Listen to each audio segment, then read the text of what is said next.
দক্ষ যজ্ঞত প্রবেশ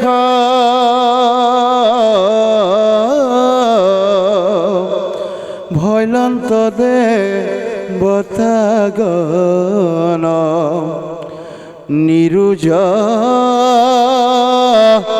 নিশেষ জাত যেন মতে হরে পূর্বে আদাখিলা সেই মতে সমস্তে অঙ্গনিও জিলা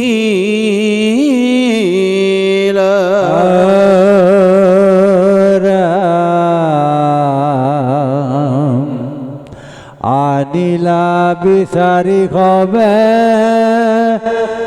দৈখৰ শৰীৰ অজোৰাই লন্ত সাক্ষী চাগ লৰয়ে ক্ষীৰ ইৰাম ক্ষীৰ জোৰা গহিলে পূৰ্ব বতে পতি অভৈলন্ত নিৰুজ চাৰি চাহিলন্ত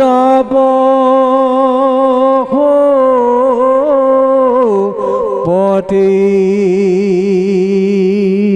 যেন কোনো পুৰুষে কয়নে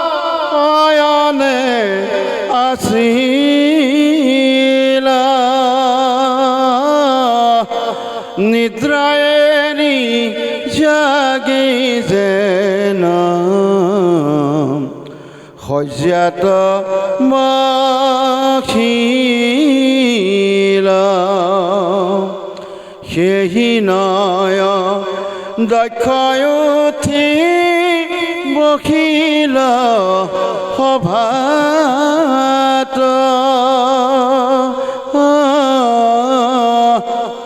দেখিলন্ত শংকৰ আগতে সাক্ষাৎ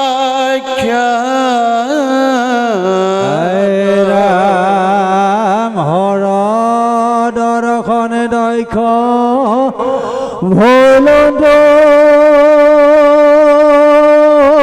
নিৰ্মল শৰৎ কালৰ যেন সৰুব জল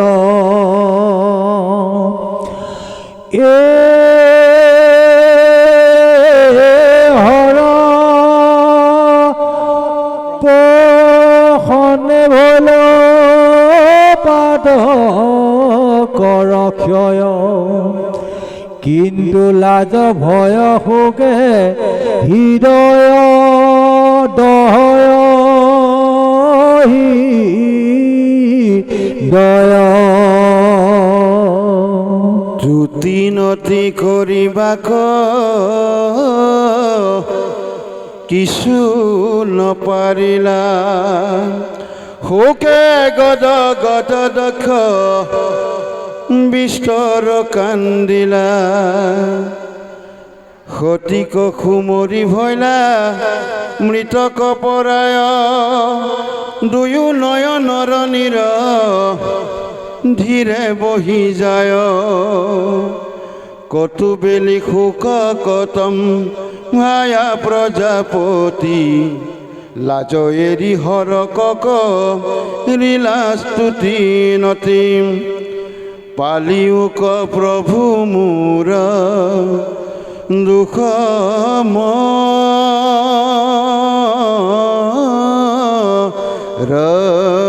ৰখিয়া আচৰিলো দ্ৰোহাত জুম মায়ায়ে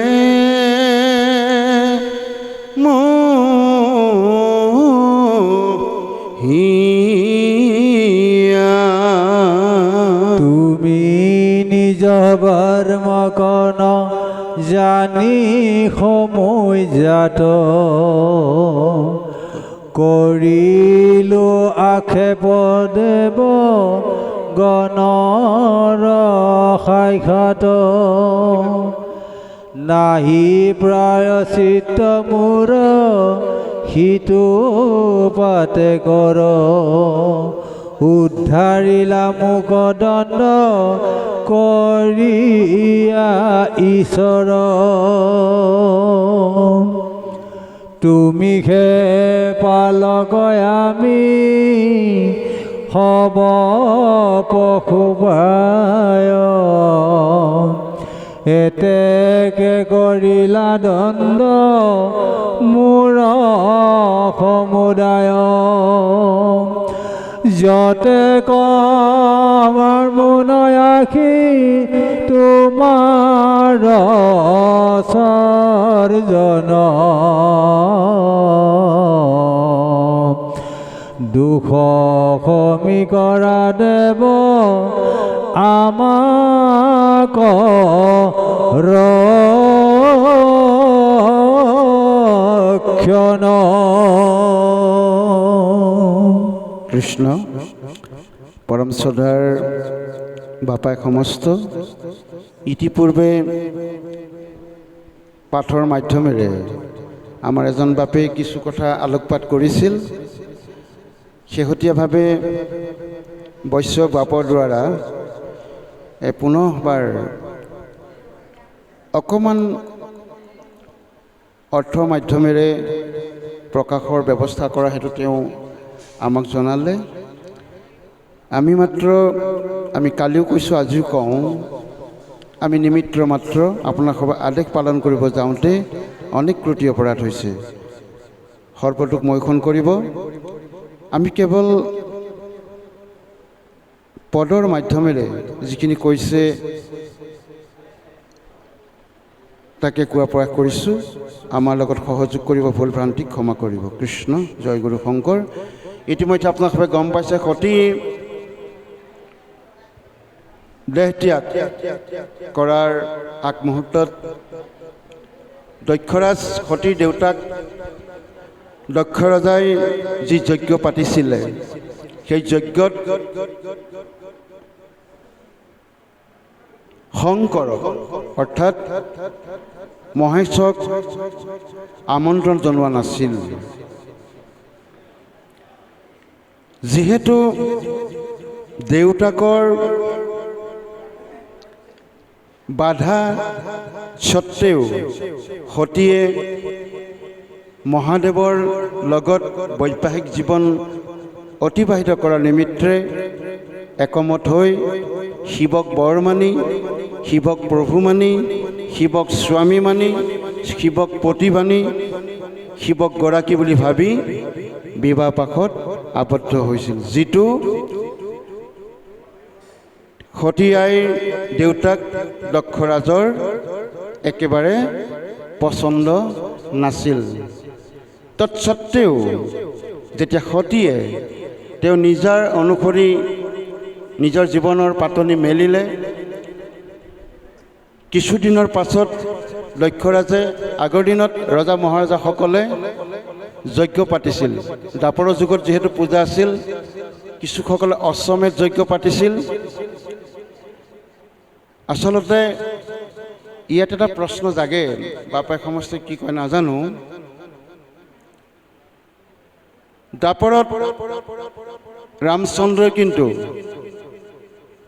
ৰাৱণক বধাৰ হেতু কি কৰিছিলে দুৰ্গা মাতাক উপাসনা কৰিছিল সেই অৰ্থটো দুটা দিশে যদি আমি চাওঁ এটা দিশে চালে কিন্তু এটা সম্পূৰ্ণ ভুল যেন লাগে প্ৰভু ৰাম হৈও ঈশ্বৰ অৱতাৰ ৰাম হৈও দুৰ্গা মাতাক বা দুৰ্গাক কিয় উপাসনা কৰিলে আচলতে সেইটো নহয় সমাজখন যেতিয়া সুগঠিত হ'ব পুৰুষ প্ৰকৃতি হৈবা একমতি তেবেকে সিজিব হৰিত ভকতি এই আইসকলক এটা যি সুবিধা প্ৰদান কৰিলে পূৰ্বৰে পৰা সেয়া প্ৰভু ভগৱন্তেও ভুল কৰা নাই। আইসকলক সেইকাৰণে শক্তিদায়িনী, দুৰ্গাক শক্তিদায়িনী বুলি কোৱা হয়। আৰু সেই এটা মাতাত যদি দুৰ্গা মাতা সন্তুষ্ট হৈ শ্ৰীৰামচন্দ্ৰ প্ৰভুৰ লগত সহযাত্ৰী হয়, ৰাৱণক বধাৰ কৌশলটো সহজ হৈ পৰিব। এই বুলি ভাবি প্ৰভু ৰামচন্দ্ৰই একেবাৰেই সেইখিনি কৰিব পাৰে, কিন্তু সমস্তৰে সহায় বিচাৰিছে। ইয়াত এটা গূঢ় অৰ্থ লুকাই আছে। ভগৱন্ত প্ৰভুৱে প্ৰতিটো অৱতাৰত সমস্ত জীৱসকলক কিন্তু পৰীক্ষা লয়। হনুমন্তই প্ৰভু ৰামচন্দ্ৰক কিমান প্ৰভুত্ব দিছিল, কিমান গুৰুত্ব দিছিল আৰু কিমান ভগৱান ৰূপে হৃদয়ত স্থাপন কৰি লৈছিল, তাকো হনুমন্তকো কিন্তু প্ৰমাণ চাৰিছিল। যিটো কাৰণত হনুমন্তই নিজৰ বক্ষ বিদাৰি শ্ৰীৰামচন্দ্ৰক দেখুৱাব লগা হৈছিল। ভগৱন্ত ৰামচন্দ্ৰ সেইটো জানেই, তথাপিতো হনুমন্তক এটা পৰীক্ষা নিমিত্তে কোৱাত হনুমন্তই নিজৰ বক্ষ বিদাৰি যে হৃদয়ত প্ৰভু ৰামচন্দ্ৰ যে বিৰাজ কৰি আছে সেইটো দেখাইছিল। আমি ঘূৰি যাওঁ। এতিয়া কথাটো হ'ল, ৰামচন্দ্ৰই দুৰ্গাইক মাতাক এইকাৰণে দাপৰত পূজা অৰ্চনা কৰিছিল যে দুৰ্গা মাতাও তেওঁ সহযাত্ৰী হৈ ৰাৱণক বধ কৰি সীতা মাতৃক উদ্ধাৰত সহায় হওক বুলি। এতিয়া কথা হ'ল কি, সেয়া যজ্ঞ, কিছুসকল অশ্বমেধ যজ্ঞ পাতিছিল ঘোঁৰাৰ সৈতে। গতিকে দক্ষৰাজেও সেই যজ্ঞ পাতিছিল, যিটো যজ্ঞত নিজৰ যি সতী আৰু জোঁৱাই শিৱক আমন্ত্ৰণ কৰা হোৱা নাছিল। আৰু সেইখিনিকে বৰ্ণন কৰিব যাওঁতে যাওঁতে শিৱই ক্ৰোধত কি হৈছিল, ব্ৰহ্মায়ো শেষত ইয়াক ক'লে যে ব্ৰহ্মায়ো শেষত শিৱক ক্ষমা বিচাৰিব লগা হৈছিল যে তুমি নিজৰ ব্ৰহ্মক নজানি সমজ্জাত, কৰিলো আক্ষেপ দেৱগণৰ সাক্ষাৎ। নাহি পায়াচিত মোৰ সিটো পাতে কৰ, উদ্ধাৰিয়া মুকদণ্ড কৰিয়া ঈশ্বৰ। কথা হ'ল কি, পূৰ্বৰ আইসকল সতীসকল বাক্যত আৰু শব্দত বন্দী। আমি যদি বুৰঞ্জীলৈ গুচি যাওঁ, জয়মতী আই নিজৰ স্বামীৰ কাৰণে এটা কথাতেই থাকিল, তেওঁৰ স্বামী ক'ত গৈছে তেওঁ নাজানে, জানে কিন্তু নকয়। আৰু সেই অটুট থাকিলে আৰু শেষত নিজৰ পতিক উদ্ধাৰ কৰিবলৈ সক্ষম হৈছিল। আমি কনকলতা আইলৈকে যদি চাওঁ, দেশৰ স্বাধীনতাৰ কাৰণে, দেশৰ স্বাধীন হোৱাৰ স্বাৰ্থত নিজৰ আত্মবলিদান দিছিল। দেশৰ স্বাভিমান তিৰংগা পতাকাখন তেওঁ হাতৰ পৰা মাটিত খহি পৰিব দিয়া নাছিল, যদিওবা তেওঁ সেই সময়ত গুলীবিদ্ধ হৈছিল। গতিকে পূৰ্বৰ সেই মহিষী মাতৃসকলক যদি আমি চাওঁ, তেওঁলোক কিন্তু বাক্যত বন্দী। তেওঁলোকে হৃদয়ত যিটো স্থাপন কৰি লয় আৰু সেইটো সততে পালনৰ চেষ্টা কৰিছিল। সতী আয়ু তাকেই সেইটো শিৱক যিহেতু অপমান কৰিলে, আমি এতিয়া বাহ্যিক দিশত যদি যাওঁ, ওচৰে পাজৰে আমাৰ যদি যি জোঁৱাই কোনোবাসকল আছে, হওঁতে নহওঁতে সময় অসময় আমাৰ গৃহলৈ আহিয়েই থাকে। নাম সেৱা বা বিবাহ বাৰ্ষিক অনুষ্ঠানত ক'বই নালাগে। কিন্তু সতী আই যেতিয়া দেউতাকৰ যজ্ঞত তেওঁক নিমন্ত্ৰণ নাপালে, অতি লাজ পালে। তথাপিও স্বামী দেৱতাৰ, শিৱ ভোলানাথৰ, মহেশ্বৰৰ বাধা স্বত্তেও দেউতাকৰ গৃহলৈ ঢাপলি মেলিছিল। ভাবিছিল দেউতাকক তেওঁ অনুৰোধ কৰিব যে শিৱক বা আমাক কিয় মতা নহৈছিল, আৰু দেউতাকে মৰমেৰে ক'ব, সেইটো আশাৰে হয়তো সতী আই গৈছিল। কিন্তু সেইটো সম্পূৰ্ণ ভুল আছিল। সম্পূৰ্ণ বিপৰীত দিশে গতি কৰিলে যে শিৱই, দক্ষই শিৱৰ কোনো এটা শব্দকে তাত উচ্চাৰণ নকৰিলে, বৰঞ্চ নিজৰ ছোৱালীক সতীক শিৱৰ কথাৰ পৰা বিৰত থাকিবলৈহে অনুৰোধ জনালে। আৰু যেতিয়া শিৱয়ো অংশ কেশৱৰ যিহেতু ভক্ত পৰম প্ৰভু ভগৱন্ত শিৱ ভক্ত যে সতীয়েনো তেওঁ জানিছে যে সতীয়ে গৈ তাত যিখিনি পাব তেওঁ দূৰৰ পৰা কিছু লক্ষ্য কৰিব। তেওঁ আগতেই জানিছিল দেউতাকে কি ক'ব। শিৱই যেতিয়া দূৰৰ পৰা গৈ দৃষ্টিগোচৰ হৈছিল যে দেউতাকে পুনৰ তেওঁলোকক অপমান কৰিছিল আৰু সেই অপমান সহ্য কৰিব নোৱাৰি সতীয়ে নিজৰ স্মৰণ শক্তি, নিজৰ তপস্যা শক্তি, নিজৰ আধ্যাত্মিক শক্তিৰ বলত ঈশ্বৰক আৰাধনা কৰি সেই স্থানতেই আত্মজা দিছিল। আৰু এই কথাখিনি বৰ্ণন কৰিব যাওঁতে চতুৰ্থ স্কন্ধৰ এই শিৱ দক্ষৰ আখ্যানৰ যথেষ্টটা দীঘলীয়া পৰ্ব পাৰ হৈ গৈছে। ইয়াৰ পূৰ্বতে বিভিন্ন গছলতা তৰুতৃণ জীৱকুলৰ কথা ইয়াত বৰ্ণনা কৰি গ'ল।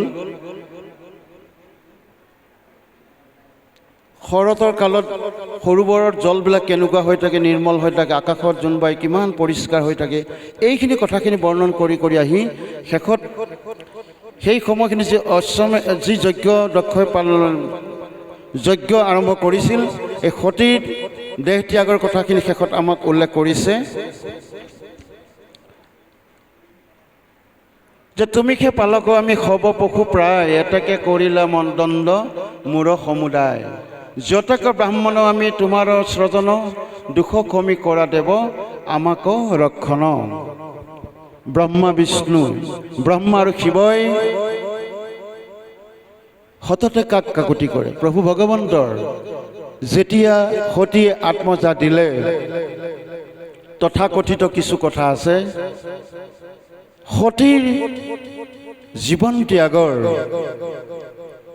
কথাটো সহ্য কৰিব নোৱাৰি শিৱই নিজ ভাৰ্যা সতীক কান্ধত তুলি লৈ ভাৰতবৰ্ষৰ অসম মুলুকতো বিভিন্ন স্থান তেওঁ পৰিভ্ৰমী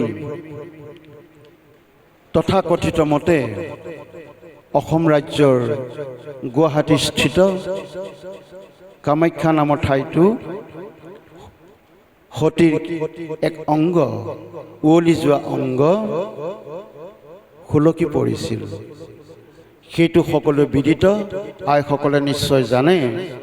আৰু সেই যিটো শৰীৰৰ অংগ তাত খুলকি পৰিছিল, আজিও অন্ধবিশ্বাসত থকাসকলে তাকেই বহলভাৱে উপাসনা কৰি জাকজমকতাৰ পৰিচয় দিছে। গতিকে আমি এই সতীৰ দেহ ত্যাগৰ লগত আমি যদি আধ্যাত্মিকতা দিশেৰে যাওঁ, এগৰাকী মাতৃ আই বাপজনাৰ অসুস্থতাৰ সময়ত তেওঁৰ প্ৰতিচ্ছবিটো ভাহি উঠে। তিৰোতাক চিনিবা স্বামীৰ নৰিয়াত, অৰ্থাৎ যেতিয়া নিজৰ স্বামী দেৱতা বেমাৰত পৰে আইগৰাকীৰ পৰিচয়টো তেতিয়া ফুটি উঠে। আজিকালি বহুতে শুশ্ৰূষা শব্দটো ঠিক বুজি নোপোৱা হৈছে। যিটো আমি ইংৰাজীত কওঁ ট্ৰিটমেণ্ট, এই ট্ৰিটমেণ্ট কেৱল ডাক্তৰক বিচাৰে। নিজৰ স্বামীজনে আইগৰাকীৰ কিছু মৰম বিচাৰে। নৰীয়া সময়ত মৰম মানে কি? শুশ্ৰূষা, যিটো আমি কেতিয়াবা হাত ভৰিত ধুৱাই দিব লাগিব আৰু কেতিয়াবা গা পা ধুৱাই দিব লাগিব। এইখিনি কথা আমি গুৰুত্ব দিব লাগিব। সতীয়ে সেই উদাহৰণ দি থৈ গ'ল। সেইকাৰণে ভক্ত শিৱয়ো নিজৰ ভাৰ্যাৰ শৰীৰটো এই যে ঘূৰাই লৈ ফুল আমাক এটা নিদৰ্শন দিলে যে আমিবোৰ স্বামীৰ দুখত আমি নিজক দোষী হ'ব লাগিব, ভাৰ্যাৰ দুখত আমি নিজে দোষী হ'ব লাগিব। সেয়াই হ'ল সংসাৰ আৰু সেয়াই হ'ল আত্মা মিলন। সেইকাৰণে ভাগৱতৰে হওক বিভিন্ন শাস্ত্ৰতে যে বাৰম্বাৰ কৈছে, আমি শৰণকালতো পাইছোঁ বাৱে যি আমি মায়া সোঁত আমাৰ ভক্তি, অৰ্থাৎ পুৰুষ প্ৰকৃতি। এই পুৰুষ প্ৰকৃতি একমতিত হৰি হ'ব ভকতি একমত হ'লেহে আমি সংসাৰ সুখে তৰিব পাৰিম। যি কি হওক বাপাই সমস্ত এইখিনি ঘটি যোৱাৰ পিছত ব্ৰহ্মাই ভগৱন্তৰ শ্ৰীচৰণত কাকুতি কৰিছে, হে প্ৰভু তুমি সমস্ত গৰাকী শিৱৰ আজি যি অৱস্থা কাৰোৰ কথা নুবুজে।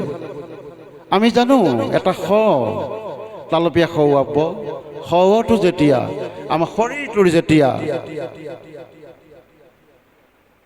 কি হ'ব, অচল হ'ব, চলিব নোৱাৰা হ'ব, শৰীৰটো কলৈকো যাব নোৱাৰা হ'ব, আমি মৃত্যু বুলি কওঁ। এই মৃত্যু হোৱাৰ পাছত এটা শৱ চোৱাৰ লগে লগে বা আমি ওচৰত চাব যোৱাৰ লগে লগে আমি স্নান কৰিব লগা হয়। কিন্তু এটা মৰা শৱক শিৱই নিজ কান্ধত তুলি লৈ এইখিনি কিয় কৰিলে তাকে দেখি ব্ৰহ্মায়ো ভগৱন্তৰ শ্ৰীচৰণত কাকতি কৰিছে। ইতিমধ্যে শিৱক তেওঁ বুজাই কোনো কাৰণত বশ কৰিব নোৱাৰি যে প্ৰভু ভগৱন্তৰ শ্ৰীচৰণত ব্ৰহ্মাই প্ৰাৰ্থনা কৰিছে, হে প্ৰভু তুমি সেই জগত পালক, তুমি সেই সমস্ত নাহি প্ৰায়শ্চিত্ত সিটো পাতে কৰ, উদ্ধাৰে মোক দণ্ড কৰি ঈশ্বৰ। সেই প্ৰভু সৃষ্টিৰ পাতনিত আমাৰ কিবা ভুল হ'ল নেকি বুলি ভাবি ব্ৰহ্মাই প্ৰজাপতি ব্ৰহ্মায়ো ঈশ্বৰৰ ওচৰত কাকুতি কৰিছে। ৰাম নজানো তোমাৰ তুতি অনতিয়াৰ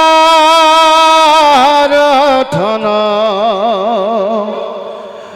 আপোনাক আপুনি হয়ুক সুপ্ৰসন্ন, এহিমতে শংকৰক অনেক বলিলা, দক্ষ ৰখ মন্ধে হৰ সুপ্ৰসন্ন বইলা, পাছে ব্ৰহ্মদেৱে আজ্ঞা কৰিলে দক্ষক, ঋষিগণ ক্ৰমে কৰা আৰম্ভ যজ্ঞক, প্ৰথমতে বৈষ্ণৱ যজ্ঞক আৰম্ভিলা, সংগ খৰ্গ দুখ মানে শোধন কৰিলা।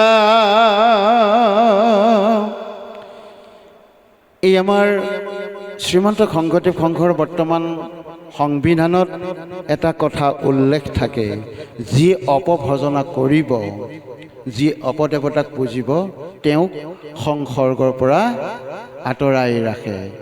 আজি শাস্ত্ৰ বিদিত আৰু শাস্ত্ৰৰ মাধ্যমেৰে মূল কাণ্ডাৰীসকলে এইবিলাক শব্দ সেই সংবিধানলৈ উন্নীত কৰাইছে। সেই সংসৰ্গ শব্দটো এই ভাগৱতৰ মাধ্যমত প্ৰকাশ পাইছে যে সংসৰ্গ দুৰ্শক মানে শোধন কৰিলা, অৰ্থাৎ আমিও এটা ক্ৰুটি বা দুখ কৰাৰ লগে লগে অপদেৱতা ভজনা কৰাৰ লগে লগে 1 বছৰৰ বাবে আমি সবেও সংসৰ্গ অৰ্থাৎ আমি ব্ৰতি থকা, আমি বসবাস কৰি থকা, আমি একাকাৰ হৈ থকা সমাজখনৰ কৰ্মৰ পৰা আমি বাহিৰত থাকিব লাগিব। সেয়াই হ'ল সংসৰ্গ ব্যৱস্থা। ৰাম পাছে দক্ষ প্ৰজাপতি হুয়া খাবহিত, ঈশ্বৰৰ কৃষ্ণমূৰ্তি ধৰিলা হৃদিত।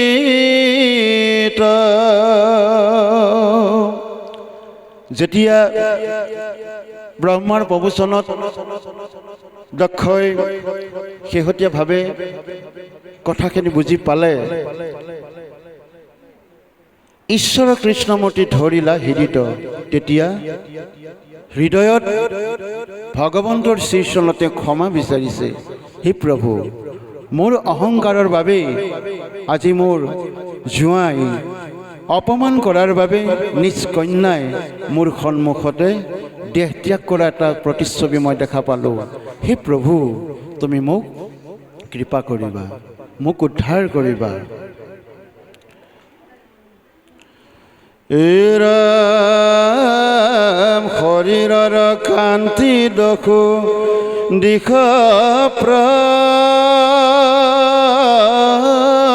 কাষয়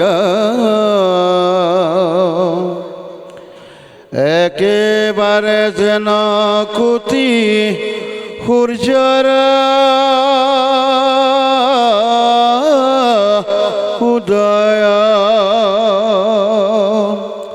গৰুৰ স্কন্ধত প্ৰকাশন্ত নাৰায়ণ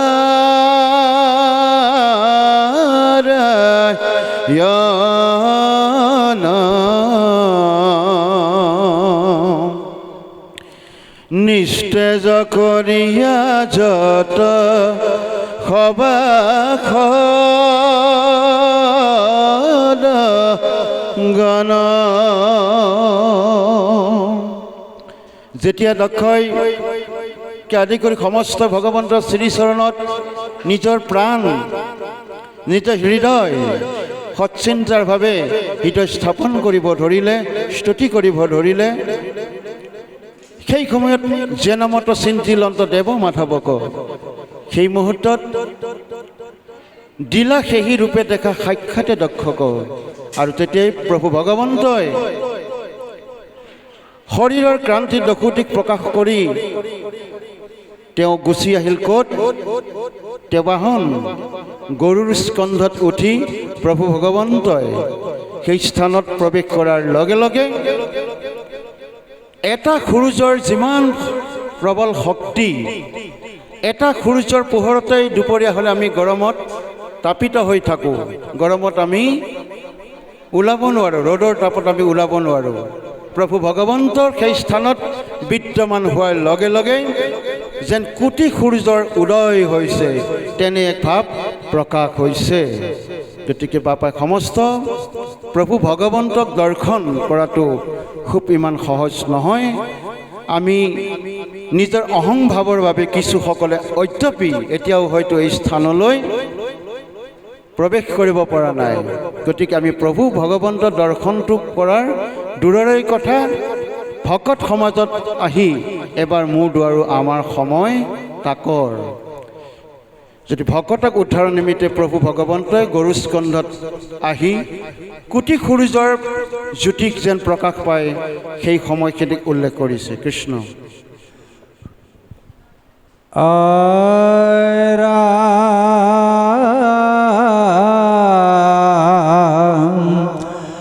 নৱ মেঘ সমশ্যাম শৰীৰ শুভয় কোটি মাজে সুবৰ্ণৰ মেঘলা জলয় ৰত্নৰ কীৰ্তি মাথে জলে সূৰ্য সম কপালে অলকা প্ৰান্তি শুভে নিৰূপম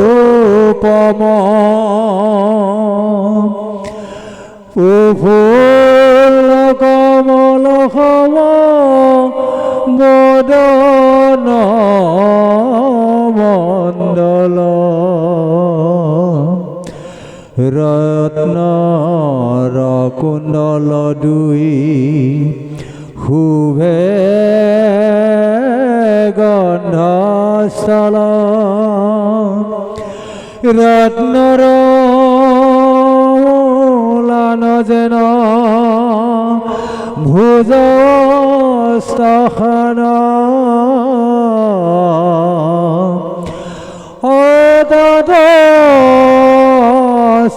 সয় বকা হয় বিদ্যমান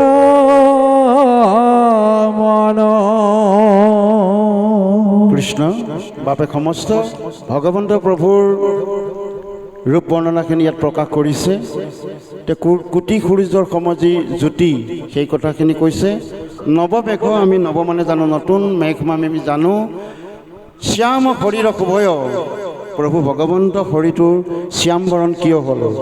শ্যাম মানে হ'ল মেঘবৰ্ণ, যিটো সেউজীয়াও নহয়, হালধীয়াও নহয়, ধোঁৱা বৰণীয়াও নহয়। এই ৰূপটো অতি তাৎপৰ্য ৰূপ। সেই ৰূপটো কেৱল মাত্ৰ প্ৰভু ভগৱন্ত শৰীৰৰ বাহিৰে দ্বিতীয় কোনোজনৰ ঠাইত থাকিব নোৱাৰে। সেই কথাখিনি প্ৰভু ভগৱন্তৰ ৰূপ বৰ্ণনাখিনিত উল্লেখ কৰিছে যে কটিমাৰ যে সুবৰ্ণৰ মেখেলা জ্বলয়। কটি মানে হ'ল ওচৰ চাপি অহাৰ লগে লগে, সুবৰ্ণৰ মানে হ'ল সোণ যেনেকৈ জিলিকি আহে, জিলিকি থাকে হীৰা মুকুতাৰ দৰে, যে কোটি সূৰ্য পোহৰ পোৱাৰ লগে লগে আৰু কিমান জিলিকিব, সেইখিনি বৰ্ণনা কৰিছে। ৰত্নৰ কিৰীটি মাথে জ্বলে সূৰ্য সমৰ। ভগৱন্তৰ মূৰত থকা কিৰীটি, যিটো ৰত্ন মানে হ'ল সোণ, মাথে জ্বলে সূৰ্য সমৰ। প্ৰভু ভগৱন্তৰ শিৰত থকা সেই মৰাৰ পাখিৰ সৈতে থকা সেই কিৰীটিত যি জ্যোতিষ্ময় সূৰ্যৰ দৰে পোহৰ দি আছে, যে কপালে অলকাপান্তি শুভে নিৰুপম। এই কপালত অলকাপান্তি আপোনাৰ সবে বুজিছে চাগে। ভগৱন্তৰ ৰূপ বৰ্ণনাত সেইখিনি পাইছে যে কিছু লোকৰ এই যে কপাল, এই কপালত কোচ খাই থাকে। প্ৰভু ভগৱন্তৰ ৰূপ বৰ্ণনাত আপোনালোকে পাইছে, আমি এইখিনি কৈছোঁ যে কপালে অলকাপান্তি শুভে নিৰুপম, যেন কপালখন জিলিকিয়েই থাকে। এটা সুন্দৰ, এটা দেখনীয়া ৰূপত কপালটো কোচ খাই থাকে। সেইটো নিৰুপম, শোভা দিছে। প্ৰফুল্ল কমল সম বদন মণ্ডল, জাতিষ্কাৰ হৈ থকা এটা কমল মানে পদুম, যে জাতিষ্কাৰ হৈ থকা এটা কমলৰ দৰে প্ৰভু ভগৱন্তৰ মুখমণ্ডল। ৰত্নৰ কুণ্ডল দৈ শুভে গন্ধস্থল। ৰত্নৰ কুণ্ডল দৈ শুভে, হাতৰ পৰা ভৰিলৈকে সমস্ত দেহৰ অংগ পতংগ তেওঁ কি হৈ আছে? শুভ হৈ আছে, শোভা বৰ্ণনা কৰি আছে। যে ৰত্নৰ মূলান যেন ভুজ অস্তাখান, তাত অস্তচয় প্ৰকাশয় বিদ্যমান। ভুজ মানে হ'ল কি? ভুজ মানে হ'ল হাত, শংখ চক্ৰ গদা পদ্ম, তাত অস্ত্ৰচয় প্ৰকাশয় বিদ্যমান। এই ভুজ মানে হ'ল হাত, কৰ মানেও হ'ল হাত। সেইকাৰণে গুৰুজনাই প্ৰথম শিশুকালত ৰচনা কৰা প্ৰথম শব্দটোৱেই হৈছে কৰ। কৰ মানে হ'ল এই হাত। একেবাৰে অতি তাৎপৰ্য। আমি প্ৰথম শব্দটোকে বুজিছোঁ বাৰু। আৰম্ভ শব্দটো কেৱল কৰতল কমল কমল দল নয়ন। এই কৰ শব্দটো কিয় ব্যৱহাৰ কৰিলে? কৰ মানে হ'ল কি? হাত। এই হাতখন হস্ত, এই হস্তখনে আমি আজিৰ পৃথিৱীত সমস্তখিনি কৰিব পাৰোঁ। এই হাতখনেই যদি আমি কাৰোবাক দুইখন হাত আগবঢ়াই কৃষ্ণ বুলি সম্বোধন কৰোঁ, তেওঁ আপোনাক কৃষ্ণ বুলি ক'ব।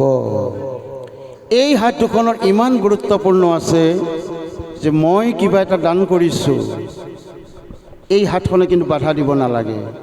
যদি মই কিবা এটা দান কৰিব যাওঁতে মায়া মানে হ'ল এই হাতখনে অৰ্থাৎ আইগৰাকীয়ে বাধা দিছে, তেতিয়াহ'লে সেই কামটো পূৰ্ণ হৈ নুঠিব। আৰু এই কৰ, এই হাতখনেই হয়তো কাৰোবাৰ এটা জলকীয়া, নেমু বা কিবা শাক চব্জি এটা যদি আমি সবে নকৰোঁ বাৰু, আইসকল বাপসকলে নিশ্চয় নকৰে। আমি কিছুসকলৰ কথা কৈছোঁ, যিসকলে কিবা এটা দিনত চাই গ'ল আৰু ৰাতিলৈ সেই বস্তুটোকে আনিবৰ কাৰণে ধাৱবান হয়, গৃহস্থই গম নোপোৱাকৈ। এই হাতখনৰ ক'ত ব্যৱহাৰ কৰিলে? এই হাতখনক আমি ইমান মৰ্যাদা দিব লাগিব। সমস্তখিনি কৰ্ম এই হাতৰ জৰিয়তে হয়। সেইকাৰণে কৰতল কমল দল নয়ন। এই মূৰটো আৰু হাতখন প্ৰভু ভগৱন্তৰ শ্ৰীচৰণত আমি মূৰটো আৰু হাত, আৰু এতিয়া হ'ল ইয়াত প্ৰকাশ কৰিছে কি? ভুজ। এই ভুজ মানে হ'ল হাত, য'ত প্ৰভু ভগৱন্তৰ তাত অস্ত্ৰচয় প্ৰকাশ হয় বিদ্যমান। প্ৰভু ভগৱন্তৰ চাৰিখন হাতত শংখ চক্ৰ গদা পদ্ম। আমি কালিও এই কথাটো উপস্থাপন কৰিছিলোঁ যে চাৰি অস্ত্ৰৰ নামৰ যি মহিমা, শংখ মানে কি, চক্ৰ মানে কি, গদা মানে কি, পদ্ম মানে কি, আমি এইখিনি প্ৰকাশ কৰিছিলোঁ যে শংখ চক্ৰ গদা পদ্ম সেই ভগৱন্তৰ শ্ৰীৰূপত প্ৰৱেশ হোৱাৰ লগে লগে সেইকাৰণে ভগৱন্তৰ আজানুলম্বিত যি হাত, এই হাতৰ কথাটো ৰূপ বৰ্ণনাত শাস্ত্ৰৰ মাধ্যমেৰে প্ৰকাশ কৰিছে। কৃষ্ণ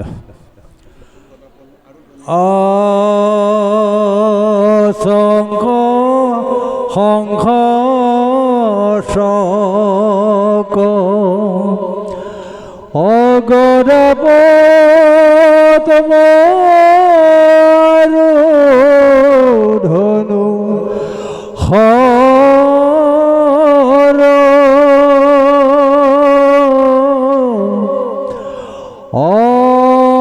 ৰত্নময়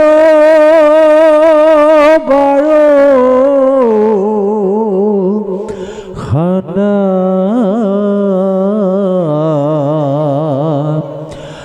আতিতে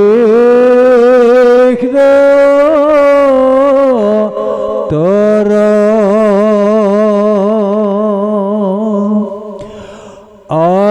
ৰাম ভকতৰ ৰক্ষাৰ হেতু সদায় ৰন্ধ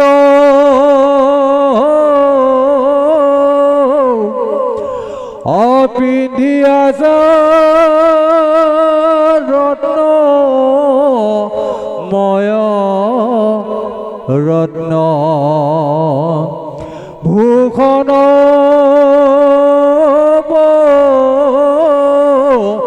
যন্ত্ৰ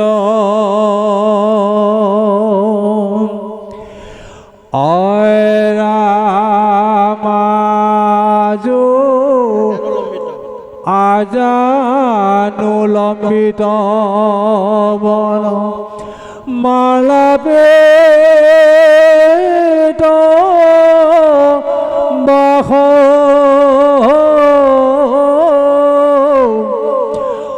হৃদয়ত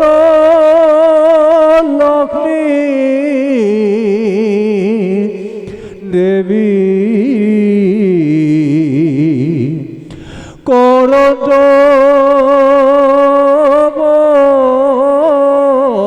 কাষ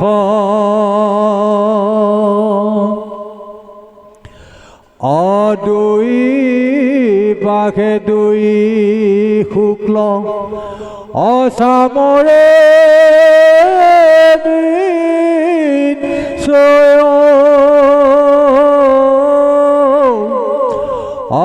ৰাজহংস দুই যেন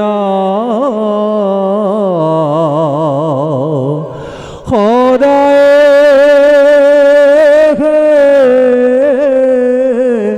বয়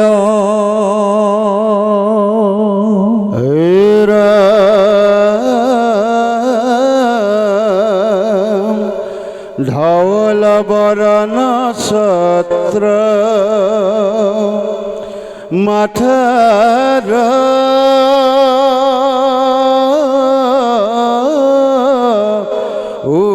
উপৰে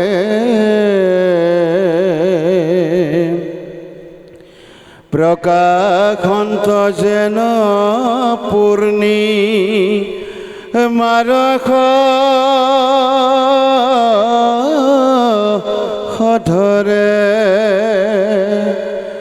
সুনন্দ নন্দন আদি পাৰিষদ ছয়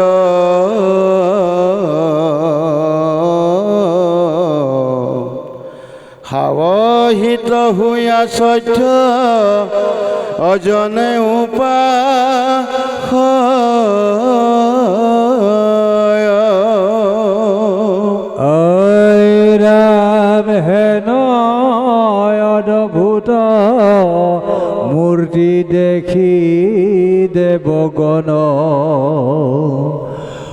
বৰবাৰ আদি উঠি লণ্ডতে তীক্ষ্ণ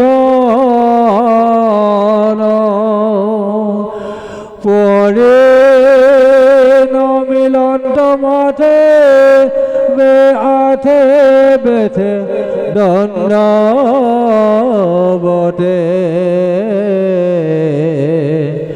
বিস্ময় থাকিলা বাক্যে নাশয় মুখতে বাবে সমস্ত ইয়াৰ পূৰ্বে এইখিনি কথা কৈ গৈছিলে ভগৱন্তৰ লক্ষ্য অহংকাৰ দূৰ কৰাৰ নিমিত্তে যি স্থানত উপস্থাপন হৈছিল সি প্ৰৱেশ কৰাৰ লগে লগে প্ৰভু ভগৱন্তৰ ৰূপ লাৱণ্যখিনি প্ৰকাশ কৰি কৰি আহিছে। ধৱল বৰ্ণ ছত্ৰ মাথাৰ ওপৰে প্ৰকাশন্ত যেন পূৰ্ণিমা শশধৰে। এতিয়া আমি শশধৰ বুলিলে কাক বুজিম? শশধৰ মানে হ'ল চন্দ্ৰ। পূৰ্ণিমা ৰাতি শশধৰ অৰ্থাৎ চন্দ্ৰই যেনেকৈ সুন্দৰ চকুত নালাগে, সূৰ্য পোহৰটো আমি চকুৰে চাব নোৱাৰোঁ মুকলি চকুৰে, কিন্তু চন্দ্ৰৰ পোহৰটো আমি পূৰ্ণিমা হ'লেও পূৰ্ণাংগ অৱস্থা হ'লেও আমি চকুৰে চাব পাৰোঁ। ভগৱন্তৰ মাথা অৰ্থাৎ মূৰৰ যি অংশ, এই কথাখিনি ৰূপ লাৱণ্যখিনি কৈছে। বৰণ ছত্ৰ মাথাৰ ওপৰে প্ৰকাশন্ত যেন পূৰ্ণিমাৰ শশধৰ, যেন পূৰ্ণিমা ৰাতিৰ জোনাকৰ দৰে জিলিকি আছে। সুনন্দ নন্দ আদি পাৰিষদ ছয় সবাহিত হৈয়া 14জনে উপচয়। এইখিনি দেখা পোৱাৰ পিছত দণ্ডৱতে দক্ষ আদি কৰি সমস্তই প্ৰভু ভগৱন্তৰ ব্ৰহ্মাহৰ আদি উঠিলন্ত তেতিক্ষণ হেন অদ্ভুত মূৰ্তি দেখি দেৱগণ ব্ৰহ্মাহৰ আদি উঠিলন্ত তেতিক্ষণ। ভগৱন্তৰ প্ৰৱেশ হোৱাৰ লগে লগে সমস্তই আচৰিত মানি তাৰ চৰণ সেৱা কৰিছে। এই কথাখিনি উপস্থাপন কৰিছে যে বিস্ময় থাকিলে বাক্য নাশয় মুখতে। সকলোৱে আচৰিত হৈ মুখত বাক্য নোহোৱা হ'ল, কোনেও কথা নোকোৱা হ'ল। মুক অৱস্থাত থাকিলে, মুকবধূ অৰ্থাৎ বোবা অৱস্থাত সকলোৱে হৈ গৈছে, আচৰিত হৈ গৈছে।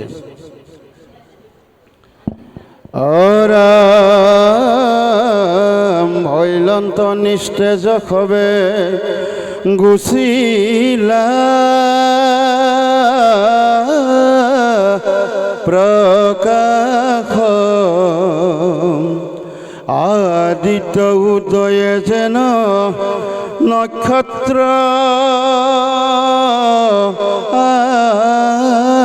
ভাক পাখৰিল অৰ্চিবাক বিষয়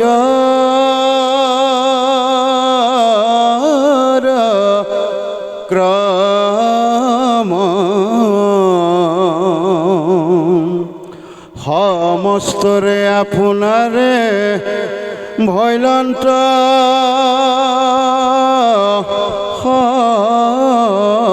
ৰাম গীতাঞ্জলি হয়া পাছে হবে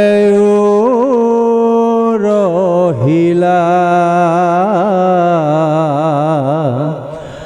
মাটি অনুৰাখে হবে অতুতি আৰম্ভিলা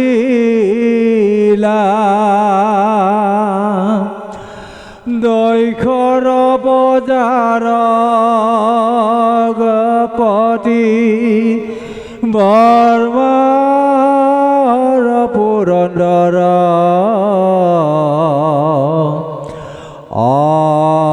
গাঁৱে গাঁৱে দেৱে তুতি কৰিলা বেশ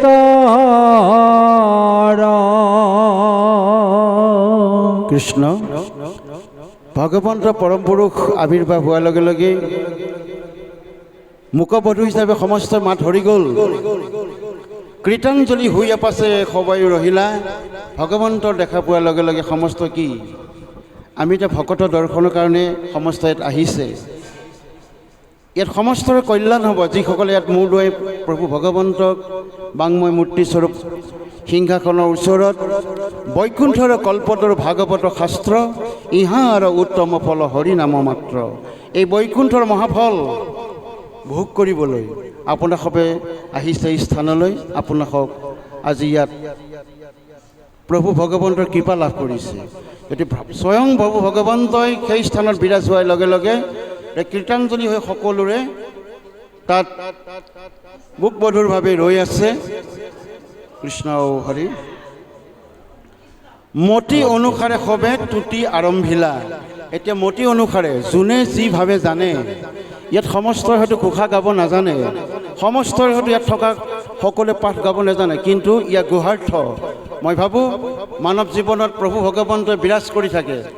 ইয়াত এটা নহয় এটা শব্দ শিশুৰ পৰা বৃদ্ধ বালিকালৈকে সমস্তই কিন্তু এটা কথা হ'লেও বুজি পায়, কি প্ৰভু ভগৱন্ত আমাৰ পূৰ্ণানন্দ হৰি, যাক আমি সততে হৃদয়ত ৰাখিব লাগে। সেই হৈছে মতি অনুসাৰে সবে তুতি আৰম্ভিলা। তাত থকা সকলোৱে যোনে যিভাৱে জানে কৃষ্ণ কৃষ্ণ ৰামকৃষ্ণ অ হৰি অ ৰাম, যোনে যিবোৰ ভাবিছে সেইমতে লৈছে। আজি যেনেকৈ আপোনালোকে যিভাৱে নহওক কিয় এটা শব্দ উচ্চাৰণ কৰিছে কৃষ্ণ। মতি অনুসাৰে সবে তুতি আৰম্ভিলা। সেইকাৰণে বাপে সমস্ত এই পাঠৰ মাধ্যমেৰে তিনিদিনীয়া কাৰ্যসূচী যি অহোৰাত্ৰি হিচাপে যিটো ইংৰাজীত কয় নন ষ্টপ অখণ্ড ভাৱেৰে মহাভাগৱত আৰম্ভি হৈ আছে। এই অনুষ্ঠানত পিছত বেছি নহ'লেও আপোনাৰ শিশুটিক 5 বছৰ অতিক্ৰম কৰাৰ পিছতো সন্ধিয়া সময়ত খেলা ধূলা কৰি অহাৰ পিছত দিন অনুসাৰে গৰম দিনত গা ধুৱাব, ঠাণ্ডা দিনত সুন্দৰকৈ ভৰি হাত ধুৱাই কান্ধত গামোচাখন দি, আমি নকওঁ যে ধুতি পাঞ্জাবী পিন্ধিলেহে ভগৱন্তক পায় বুলি আমি নকওঁ। যি বস্ত্ৰ পৰিধান নকৰি নাথাকক কিয়, আপোনাৰ শিশুটিক যদি সন্ধিয়া বেলিকা কান্ধত গামোচাখন দি গোসাঁই ওচৰত, গোসাঁই ঘৰৰ ওচৰত ধূপডাল জ্বলোৱাৰ এটা অভ্যাস কৰি দিবচোন। আপুনি জ্বলাব, শিশুটোৱে নিশ্চয় জ্বলাব নোৱাৰিব, কিন্তু সেই অভ্যাসটো দেখি দেখি বুজি উঠিব এই কাঠিডালক কি বুলি কয়, ধূপকাঠি। এদিন জানিব। এই ভিতৰত থকা এই বাকচটোক কি বুলি কয়, দিয়া চলাই, আমি মেচ বুলি কওঁ। ইয়াৰ ভিতৰত থকা সাৰ অংশৰ পৰা খহনি খুৱাই দিলে যি জুই আৱিষ্কাৰ কৰে, সিও এটা বিজ্ঞানৰ কথা শিশুটোৰ মনত উপলব্ধি হ'ব। আৰু বন্তি গছ জ্বলাই দিয়াৰ লগে লগে কি কি সংমিশ্ৰণত এই বন্তিঘৰ জ্বলি উঠিল, বিজ্ঞানভাৱে তেওঁৰ হৃদয়ত স্থাপন হ'ব যে শলিতাক সূতা দিলে, সূতাডাল মেৰিয়াই মেৰিয়াই এটা থোপা খোৱাৰ পিছত মিঠাতেল ঢালি এই দিয়া চলাইৰ জৰিয়তে যেতিয়া মেচটো জ্বলাই দিব, বন্তিঘৰ জ্বলি উঠিল। আপুনি মই নেদেখা বাটকণ সেই পোহৰকণ দেখা পালোঁ। গোসাঁই ঘৰত সোমোৱাৰ লগে লগে এন্ধাৰ বিনাশী পোহৰ সৃষ্টি হ'ল। সেইকাৰণে এখন শংকৰদেৱ আমাৰ গুৰুৰ পৰম গুৰু। গু মানে এন্ধাৰ, ৰু মানে জ্যোতি। যি কি হওক, বাপে সমস্ত ইতিমধ্যে প্ৰসাদ বিতৰণ কৰিছে। আপোনালোকে অলপ আলস্য ভাৱতো লৈছে। আপোনালোকৰ অনিচ্ছা সত্ত্বেও আমি অকণমান ৰসৰ কাৰণে, এফাকি মাত্ৰ ঘূৰি আহিবৰ কাৰণে আমি অকণমান নাম ডাকিছোঁ, অকণমান সহায় কৰিব। ৰাম জয়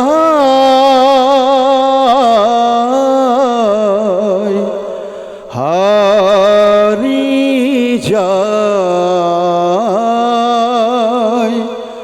রাম কৃষ্ণ রাম হরি জয়।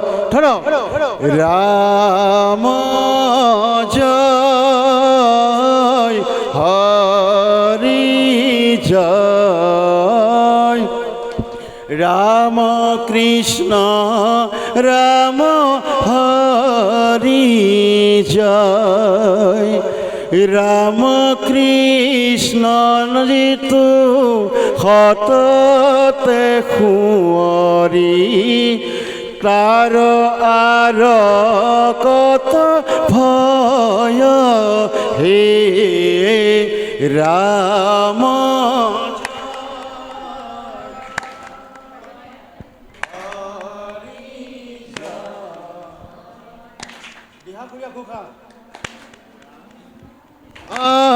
হৰি জয় সকল ধৰ্মৰ উপৰে বখিয়া ৰাম নাম প্ৰকাশয় হে ৰাম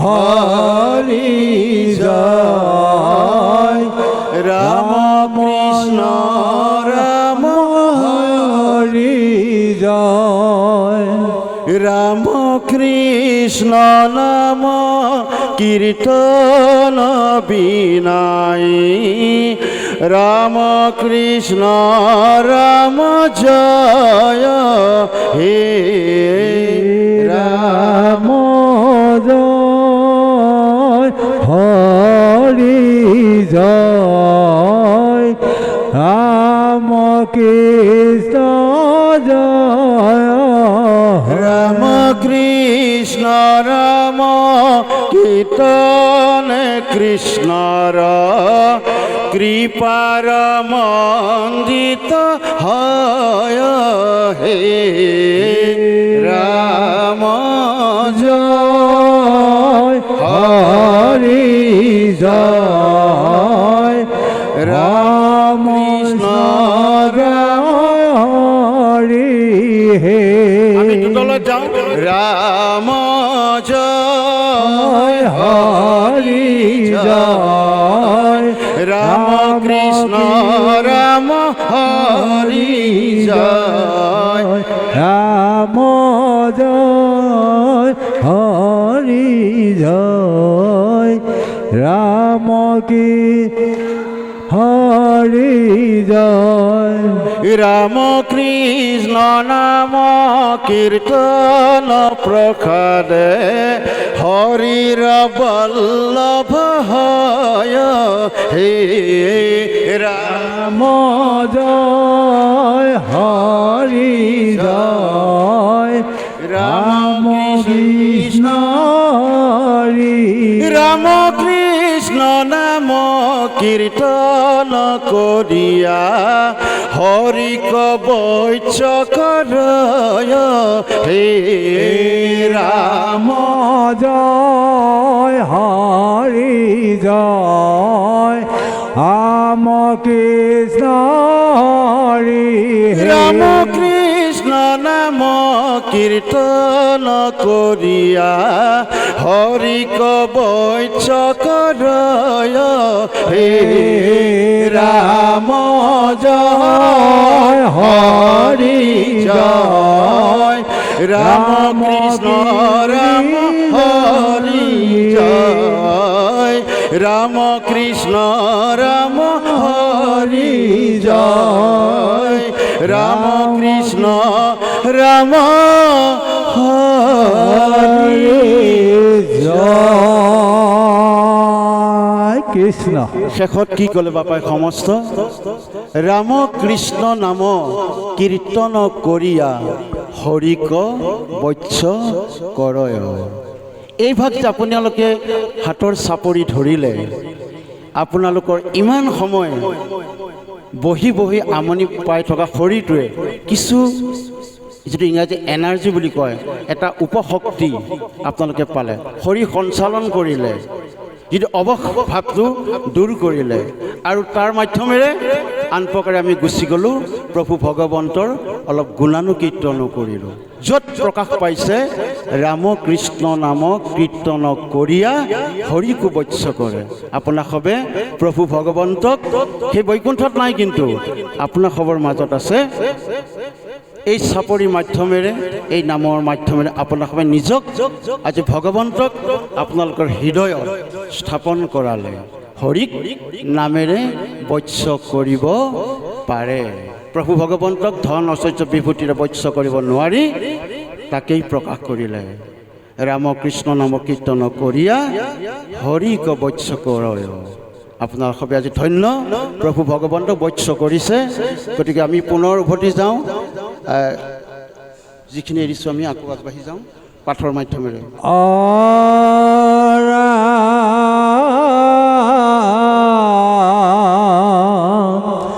সিদ্ধ মুনি বিদ্যাধৰ কিন্নৰ ৰজতে তাৰা খবু তুমি নতুতি নতি কৰিলা প্ৰত্যেক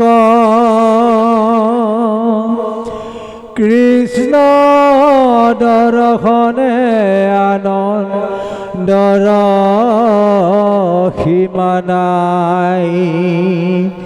প্ৰভু সমু প্ৰেম সমুদত মজি থাকিল চাই।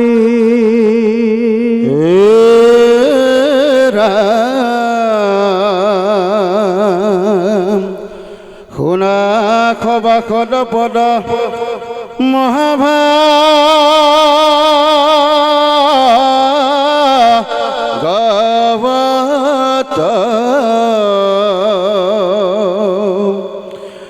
নাহি কেউ পায় এইটো ঘূৰা সংসাৰত কাল গ্ৰাহে গ্ৰাসে নাহি চেতন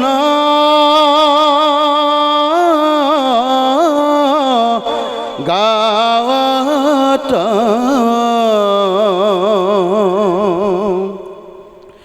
পাছে হি গুণয় নষ্ট ভয়লুয় নায়ত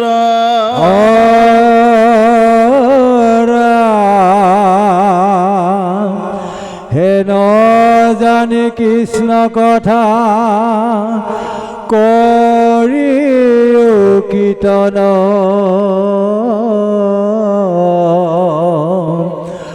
হৰি গুণ গান কৰা সততে শ্ৰৱণ বদতি কলা পচন্দ কৃষ্ণৰ কিংকৰ পাতে কচাৰু কদাকি বোলা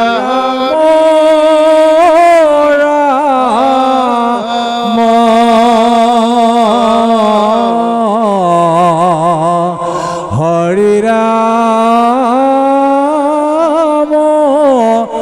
ৰাম